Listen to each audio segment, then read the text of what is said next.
គ្រួសារក៏សំខាន់អាជីវកម្មក៏សំខាន់អញ្ចឹងគួរទុកដាក់លុយកាក់មិនទៅណោះដាក់ចូលគ្នាហ្មងទៅមិនដែរបើជាលុយរបស់អ្នកតែមួយហ្នឹងប៉ុន្តែការលុកឡំលុយបែបនេះគឺគ្រោះថ្នាក់ខ្លាំងណាស់សម្រាប់អាជីវកម្មនិងគ្រួសារវាអាចធ្វើឲ្យអ្នកបាត់បង់លុយឬចាយលើសចំណូលដោយមិនដឹងខ្លួនដូចនេះ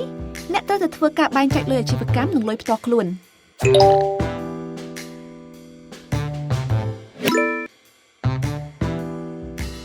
បើសិនជាអ្នកដាក់លុយអាជីវកម្មនិងគ្រួសារចូលគ្នាពេលដែលអ្នកជួបបញ្ហារឿងលុយកាក់អ្នកនឹងមិនអាចដឹងឬគោលបញ្ហានិងរកដំណោះស្រាយទាន់ពេលវេលាទេធ្វើម៉េចអ្នកអាចដឹងបានបើអ្នកដាក់លុយចូលគ្នានឹងគ្មានកំណត់ថ្លៃច្បាស់លាស់ផងហ្នឹងប៉ុន្តែកុំបារម្ភអីយើងនៅទីនេះដើម្បីជួយអ្នកថ្ងៃនេះយើងនឹងលើកយកគន្លឹះ5យ៉ាង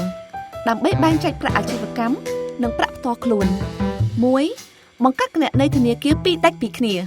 អ្នកត្រូវដាក់លុយអាជីវកម្មនិងលុយផ្ទាល់ខ្លួនក្នុងគណនីធនាគារ2ផ្សេងគ្នាហើយសម្រាប់សាច់ប្រាក់វិញអ្នកអាចរំលែកលុយជា2ប្រអប់ផ្សេងគ្នាក៏បានដែរ 2. កត់ត្រាចំណូលចំណាយពីអាជីវកម្មដាច់ដោយឡែកពីរបស់ផ្ទាល់ខ្លួនការកត់ត្រាចំណូលចំណាយអាជីវកម្មជួយអ្នកនៅក្នុងការតាមដានលំហូរសាច់ប្រាក់នៃអាជីវកម្មថាតើអ្នកទទួលបានផលចំណេញឬក៏អត់រីឯការកត់ត្រាចំណូលចំណាយផ្ទាល់ខ្លួនវិញជួយឲ្យអ្នកតាមដានការសន្សំនិងការចាយវាយផ្ទាល់ខ្លួនឬគ្រួសារ 3. កំណត់ថាការចំណាយណាជារបស់អាជីវកម្មឬគ្រួសារពេលខ្លះចំណាយរបស់អាជីវកម្មនិងចំណាយក្នុងផ្ទះអាចនឹងជាន់គ្នាឧទាហរណ៍ថាអ្នកជួលផ្ទះដើម្បីធ្វើអាជីវកម្មផងនិងរស់នៅជាមួយគ្រួសារផងក្នុងករណីបែបនេះអ្នកគួរសម្រេចចិត្តថា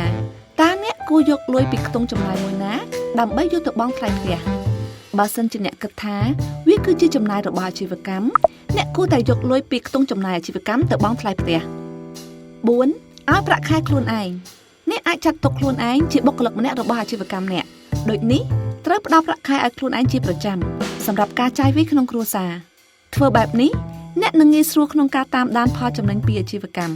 ព្រោះពេលដែលអ្នកបានដកថ្លៃពលកម្មរបស់ខ្លួននិងចំណាយផ្សេងៗអស់ហើយលុយដែលនៅសល់ទាំងប៉ុន្មានគឺជាការចំណេញពិតរបស់អាជីវកម្មអ្នក 5. កត់ត្រាលុយផ្ទាល់ខ្លួនជាកម្ចីឬការវិនិយោគក្នុងអាជីវកម្មពេលខ្លះអាជីវកម្មរបស់អ្នកមានបញ្ហាឬក៏អ្នកទើបតែចាប់ផ្ដើមអាជីវកម្មហើយធ្វើការយកលុយផ្ទាល់ខ្លួនទៅធ្វើជាដើមទុនក្នុងករណីនេះ